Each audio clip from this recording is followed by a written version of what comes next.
დღევანდელი გადაცემის სტუმარი დავით მამალაძეა, ადვოკატი, იურისტი, ასევე ლეიბორისტული პარტიის ლიდერი რაიონული თვალსაზრისით. მოგესალმებით ბატონო დავით და მადლობას გადაგიხდით გადაცემაში მონაწილეობისთვის. დიდი მადლობა პირიქით მოწვევისათვის და ჩართვისათვის. ბატონო დავით, ჩვენ მიმდინარე პროცესებზე ვისაუბრებთ, რაც ჩვენს ქვეყანაში თითქმის 3 თვეა მიმდინარეობს, საპროტესტო აქციებზე მაქვს საუბარი, თქვენი შეფასებები რომ მოვისმინოთ, მაგრამ სანამ საპროტესტო აქციებს შევეხებით, მანამდე მინდა გკითხოთ, როგორც იურისტს, როგორც პროფესიონალს, ახალ კანონებთან დაკავშირებით, ახალ რეგულაციებთან დაკავშირებით, რომელსაც პარლამენტი იღებს და უკვე მიიღო და თქვენი შეფასება როგორც იურისტის უთხრათ მაყურებელს. მოგახსენებთ, ესე იგი რამდენად არის მიმართული იქეთკენ, რომ ეს აქციები ჩაახშონ და თქვათ აღარ იყოს. პირველ რიგში მინდა გითხრათ, რომ ყველა კანონი, რომელიც ეს არალეგიტიმური პარლამენტი მიიღებს, არის უკანონობა. აქედან იწყება ყველაფერი და სხვა დანარჩენი ახლა მიზეზები თუ გაინტერესებთ, მიზეზები ის არის, რომ ოლიგარქიული რეჟიმი ითვლის თავის უკანასკნელ წუთებს და იგი აგონიაშია ჩავარდნილი, იცით რომ მთელი მისი უძრავ-მოძრავი ქონება დაყადაღებულია და ძალიან რთულ მდგომარეობაში არის და ერთადერთი გადარჩენის წყაროთ დაშინება, შანტაჟი, კანონის გამკაცრება მიაჩნიათ, მაგრამ არავის არ შერჩენია ქართველი ხალხის წინააღმდეგ წასვლა და არ ამგონია რომ ამ რეჟიმსაც, ამ ხელისუფლებასაც ეს შერჩეს, იმიტომ რომ ჩვენ სულ სხვა ვითარებაში ვიმყოფებით ახლა დღეს.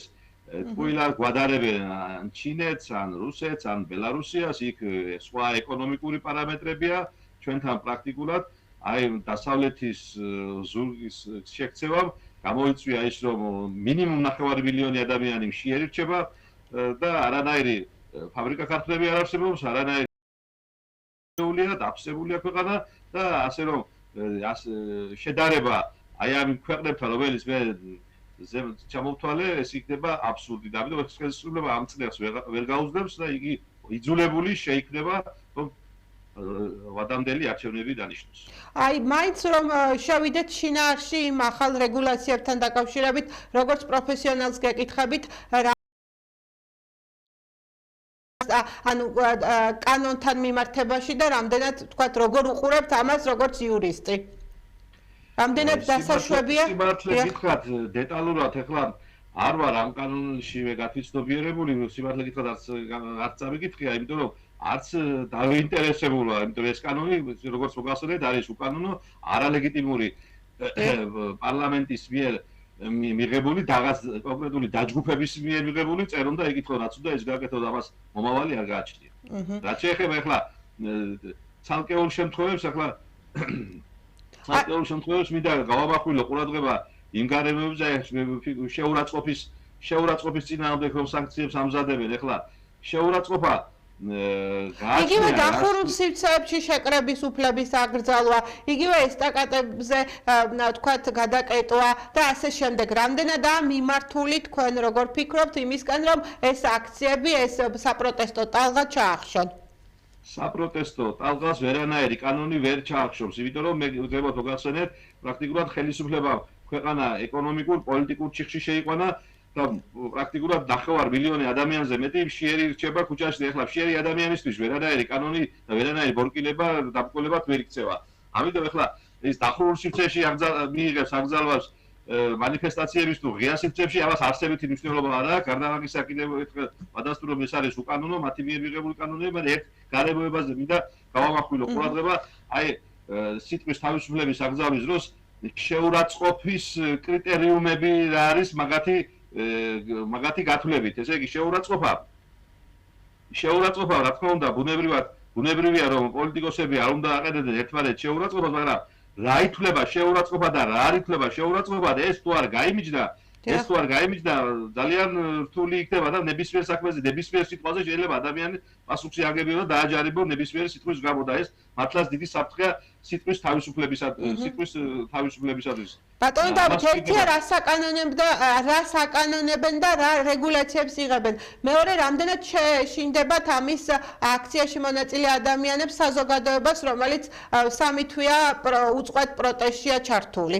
თქვენ როგორ ფიქრობთ, დაშინდება თუ არა ამით საზოგადოება? ესე იგი, შიში გამორიცხულია ადამიანს მაშინ ეშინია, როდესაც რაღაცა მას უკან მოსახედი აქვს და რჩება რაღაცა ისეთი, რომ ბოლომდე არ წავიდეს გზაზე. და კიდევ გიმეორებ, ხელისუფლების დანაშაულებრივმა პოლიტიკამ პრაქტიკულად ეს ხალხი, რომელიც ქუჩაშია გამოსული, 9 მილიონზე მეტი ადამიანი შეიყვანა ეკონომიკურ კრიზისში. ქვეყანა არის პოლიტიკურ ჭაობში შესული და ეხლა უკან დასახევი აღარ არსებობს, ეხლა შიერი კაცი გამორიცხულია და სახლში დარჩეს და არ მიიღოს რეაგირება ამათური გადაწყვეტილებაზე და ვერავით არის ბორკირები და ვერავით არის კანონები, აი ამ ეს რეჟიმი ვერ შეაშინებს აი ამ ხალხს და ეს ბრძოლა აუცილებლად დადგება გამარჯვებით და ამის ყველა მონაცემები არსებობს. და ბატონო დავით, თქვენ ლაპარაკობთ როგორც იურისტი, როგორც ინდივიდი, თუ ამას ყველაფერს ლაპარაკობთ თქვენი პარტიის სახელით, საინტერესოა თქვენ პარტიას, ლეიბორისტულ პარტიას რა პოზიცია ყველაფერ ამასთან მიმართებაში, ეს თუ შეიძლება ვუთხრათ მაყურებელს. ბოლო ვიზიტი ვნახეთ ბატონი შალვას ამერიკის შეერთებულ შტატებში, ჯო უილსონთან იყო ფოტოც არის დადებული მის Facebook გვერდზე და შესაბამისად ამასთან დაკავშირებითაც მივცეთ ინფორმაცია მაყურებელს. კიდევ ერთხელ პასუხისმგებლობით ვაცხადებ, რომ რაც დღეს ხდება საქართველოში, ის სახალხო მღერვალება, ეს ყველაფერი საქართველოს ლეიბორისტული პარტიის აქტიური შრომის შედეგია, 14 წლიანი ბრძოლის შედეგია, ის სანქციების პროცესიდან დაწყებული, იმ სახალხო მღერვალებით დამთავრებული, რაც დღეს ხდება თბილისის ქუჩებში და მთელ საქართველოს უბნებში. და ჩვენ ამას აუცილებლად ვივიყვანთ ბოლომდე, უბრალოდ პატარ-პატარა ხარვეზები მქონდა, თქვენ გახსოვთ, რომ 4 წლის უკან იმ ფანჩატურში რომ არ ყოფილიყო ღალატი, ეს დღეს ხალხს უფრო ადრე დასრულდებოდა ეს რეჟიმი და ხალხი ამდენ კინვარამში არ იქნებოდა. აი ღალატი მისი მხრიდან ბატონო დათო. 4 წლის შემდეგაც ეხლა თქვენ გახსოვთ, რომ რამოდენიმე თვის უკან ჩვენ ქარტიაზე ხელმოწერი პარტიები იყვნენ ჩასული პრეზიდენტ ტრამპის ინაგურაციაზე, იქ შეხვდნენ კონგრესმენებს, მათ შორის სანქციების მთავარ მამამთავარს უილსონს. შეშფოთება გამოხატა უილსონმა შალვას დაურეკა ახლა ამასინა და პარტიის ხელმძღვანელები ჩასული იყვნენ და სჭის გაცხრილვაზე იყოფილა. თუნდაც იქ საუბარი რომ ვიღაც ინდივიდები უნდა ამოეღოთ ამ სიდან, ვიღაცა უნდა ჩაესვათ. ეს არის დანაშაულები, შეშფოთებული გავარდა ახლა მე შემდეგ დაურეკა შალვათელაში და შალვათელაში ჩასული ახლა ამერიკის შეერთებულ შტატებში და იქ უფრო მეტი დამძიმებული სია უნდა წედოთ. ყველა ოლიგარქი, რომელმაც გაძარცვა აცნეულების ვაძილზე საქართველოს და გააღარება, გააღატა ქვეყნის მოსახლეობა, ყველა უნდა დასაქციდეს. მაგრამ ეს ბანკირები თავისთავად სხვანაირი უფრო ლოიალური, უფრო ის არიან, რა ქვია, არა პროფესიონალები ამ პოლიტიკურ საქმეში და კიდევ შიხში შეიყვანეს ეს პროცესები ახლა. მაგრამ მე ვფიქრობ, რომ შალვა ათელაშვილის ვიზიტი ამერიკაში იქნება შედეგიანი და იგი აუცილებლად გამარჯვებით დასრულდება და გამარჯვებით დაბრუნდება საქართველოში. და თქვენ საზოგადოება ამბობს და ადამიანები რომ ეს გრძელვადიან პროცესში ვართ შესული და მოკლე დროში არ გადაწყდება ეს საკითხი. თქვენ როგორ უყურებთ, რამდენად შეიძლება დროში გაიწევოს ეს ამბავი და თქვათ დაჭირდეს თვეები? ეხლა ამ რეჟიმის წარმომადგენლებს რომ კონდეს ოდნავ ჭკუის ნატამანი თავში აუცილებლად ისინი უნდა ფიქრობდნენ ბალგის ჩალაგებაზე და ახალი არჩევნების დანიშნვაზე. მაგრამ რაც უფრო გაჭიანურდება, უფრო მეტი მტკივნეული იქნება ხალხისთვისაც და ამ რეჟიმისთვისაც.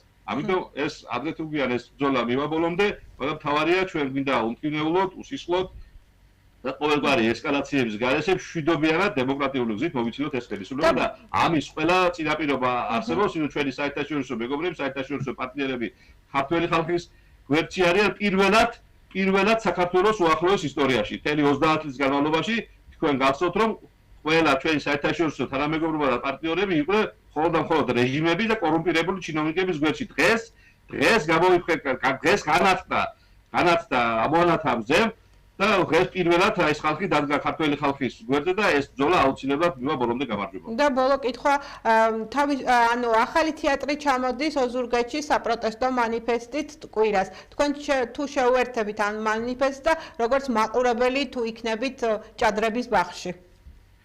რა თქმა უნდა ვეცდები, მაგრამ ახლა თუ როგორ იქნება ჯანმრთელობის მდგომარეობა, ახლა ეს ვირუსი რას იზამს, ხოიცი გადამდები ვირუსია და ცოტა ვერიდები საზოგადოებასთან ურთიერთობას და თუკი ყველაფერი დადებითად განვითარდება, ორ დღეში ალბათ აუცილებლად ეწვიქნება. ძალიან დიდი მადლობა. მადლობა ბატონო დავით ჩართვისთვის და საინტერესო საუბრისთვის.